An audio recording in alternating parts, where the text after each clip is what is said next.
Freelancing एक ख्वाब की तरह लगती है। ना किसी पोस्ट की टेंशन, ना वक्त की बंदिश, और पैसे भी बेतहाशा। फ्रीलांसिंग तो सभी करना चाहते हैं, मगर फ्रीलांसिंग के साथ आने वाले चैलेंजेस और डाउनसाइड्स हर किसी को मालूम नहीं होते कि कैसे फ्रीलांसिंग आपकी ज़िंदगी, आपके ताल्लुकात और आपकी मेंटल हेल्थ को तबाह कर देती है। हेलो जी, मेरा नाम फ़ाहद है और आज हम इसी टॉपिक पर बात करेंगे। अब इस वीडियो में मैं पॉइंट्स की शक्ल में बात करूंगा। सबसे पहला पॉइंट जो मैंने चूज़ किया है उसको मैं नाम देना चाहूँगा द ऑलवेज ऑन ट्रैप। अब इसका क्या मतलब होता है? जब भी फ्रीलांसर नया नया काम शुरू करता है, मार्केट में आता है, क्योंकि मार्केट में कार्टलाइजेशन तो होती नहीं है।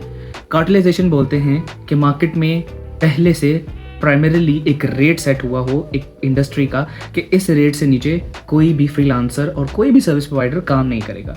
चूँकि कार्टलाइजेशन है नहीं, तो होता कुछ यूँ है कि जो ही न्यू भी कोई भी आता है काम करने के लिए मार्केट में, तो वो काम तलाश करने की कोशिश करता है और उसी चक्कर में वो लो पेइंग जॉब्स को अप्लाई करता है और उन पर काम करना शुरू करता है। होता कुछ यूँ है कि उसको काम तो मिल जाता है, मगर उसके बाद उसके लिए मज़ीद चीज़ें मुश्किल होना शुरू हो जाती हैं। वो खाना खा रहा है, वो सो रहा है, वो किसी फंक्शन पर गया है। He always need a phone to answer, he always has to reply for the email.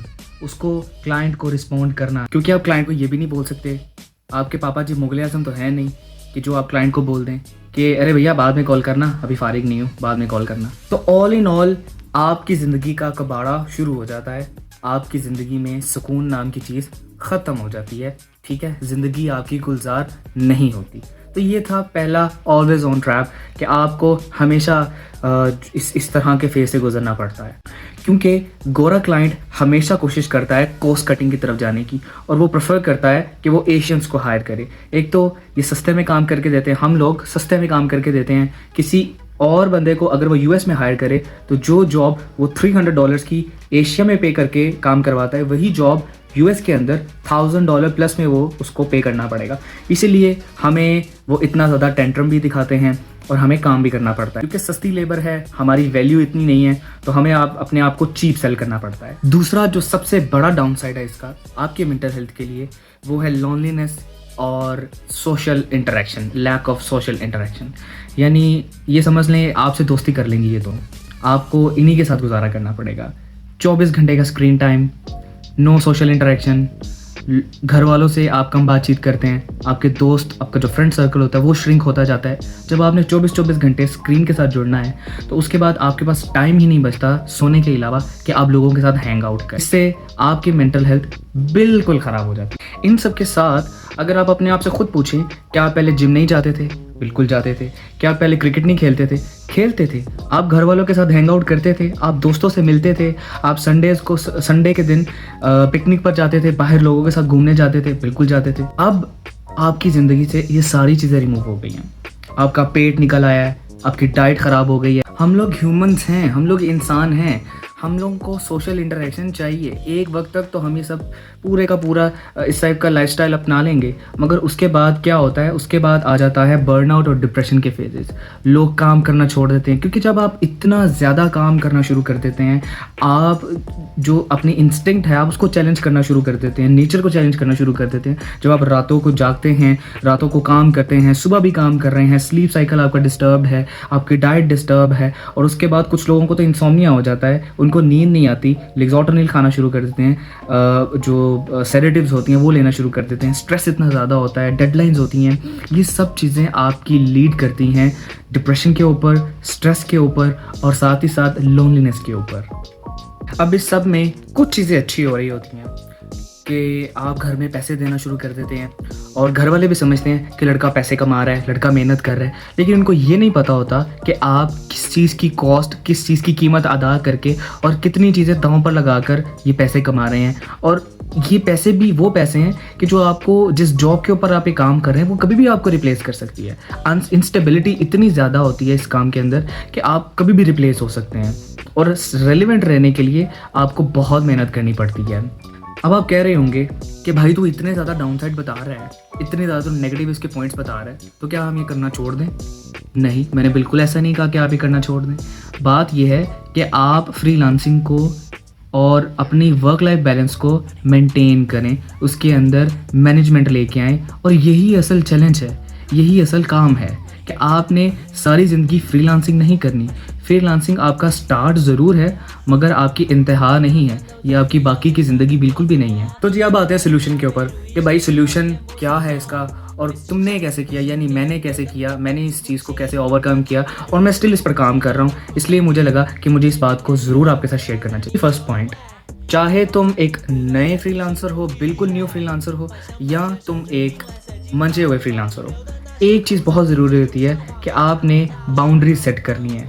आपको थोड़ा सा स्टैंड लेना पड़ेगा अपने लिए। हम एशियंस कब तक अपने आप को चीप सेल करते रहेंगे और अपनी वैल्यू को डाउन करते रहेंगे। आपको हमेशा क्लाइंट के साथ वर्क लाइफ बैलेंस का उसके साथ बात करनी होगी, उसके साथ बाउंड्री सेट करनी होगी कि इस ड्यूरेशन के बाद, इस टाइम पीरियड के बाद मैं प्रोफेशनली लाइबल नहीं हूँ आपके मैसेज का जवाब देने का। तो उसके बाद आपने उसके काम के रिलेटेड कोई भी मैसेज का जवाब नहीं देना, because it's your personal time, it's your personal space, it's your leisure time, आपने वो स्पेंड करना है। तो पहला बात तो ये हो गई कि आपने प्रोफेशनल बाउंड्री सेट करनी है कि भाई ये मेरी बाउंड्रीज़ हैं, इस टाइम फ्रेम में रहकर मैं काम करता हूँ और इस टाइम फ्रेम में रहकर मैं तुम्हें इतने टाइम से इतने टाइम तक प्रोफेशनली रिप्लाई कर सकता हूँ। दूसरा पॉइंट ये कि कोशिश करें कि आप अपने एसेट्स बिल्ड करें।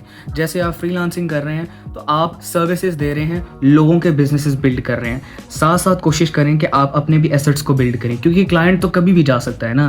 पुप्पी का मुंडा तो है नहीं आपका क्लाइंट कि आपके साथ हमेशा स्टिक करके रहेगा। तो कोशिश करें एसेट बिल्ड करें, अपना कोई फिजिकल बिजनेस शुरू कर लें, या आप अपना कोई ई कॉमर्स स्टोर लॉन्च कर लें as a side hustle, as a side business, या आप अपनी वेबसाइट लॉन्च कर लें, अपना ब्लॉग शुरू कर लें जो आपको थोड़ा थोड़ा पैसिव इनकम की तरफ लेके जाए और वो आपका फुल टाइम बिजनेस बन जाए। तीसरा भाई अल्लाह का वास्ता है, प्लीज़ प्लीज़ आप दिन में 1 घंटा अपने लिए जिम के लिए ज़रूर निकालें। अगर जिम नहीं जा सकते तो 1 घंटा कम से कम आप एक्सरसाइज तो करें ना। जिम ग्राउंड में जाकर आप जॉगिंग कर सकते हैं, आप रनिंग कर सकते हैं, आप कार्डियो कर सकते हैं, आप योगा कर सकते हैं। आपके पास अनलिमिटेड ऑप्शंस हैं, आपको ये काम करना होगा।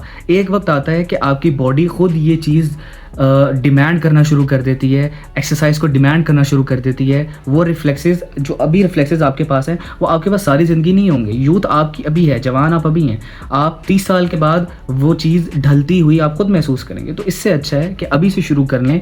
रोज़ाना अपने लिए आधे घंटे से लेकर 45 मिनट तक टाइम निकाला करें। तीसरा और सबसे आखिरी पॉइंट कि आप नमाज की पाबंदी ज़रूर किया करें, नमाज़ पढ़ा करें और अल्लाह से मदद मांगा करें कि या अल्लाह प्लीज़ मैं इस पूरे के पूरे मैस में फंस गया हूँ, इस जाल में फंस गया हूँ, प्लीज़ मुझे इससे निकाल, मुझे कुछ रास्ता दिखा।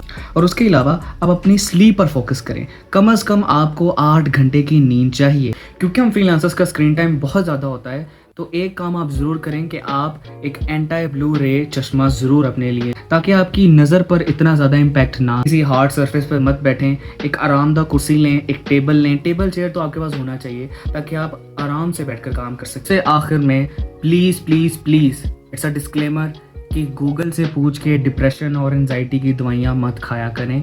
आपको कितना भी डिप्रेशन और एंजाइटी है, हमेशा साइकोलॉजिस्ट और साइकेट्रिस्ट के पास जाएं, ना कि गूगल साहब के पास है। तो जी ये थी आज की वीडियो, उम्मीद करता हूँ आपको पसंद आई होगी। आपको फ्रीलांसिंग में सबसे ज़्यादा मुश्किल चीज़ क्या लगती है और आपका खुद का चैलेंज क्या है इस चीज़ के अलावा, प्लीज़ कॉमेंट करिए और मुझे बताइए। और अगर आप मज़ीद कोई एडिशनल टॉपिक सजेस्ट करना चाहते हैं तो आप वो भी ज़रूर ऐड करिएगा, मैं कोशिश ज़रूर करूँगा उस पर वीडियो बनाने के लिए। टिल देन अल्लाह हाफिज़, नेक्स्ट वीडियो में मिलते हैं।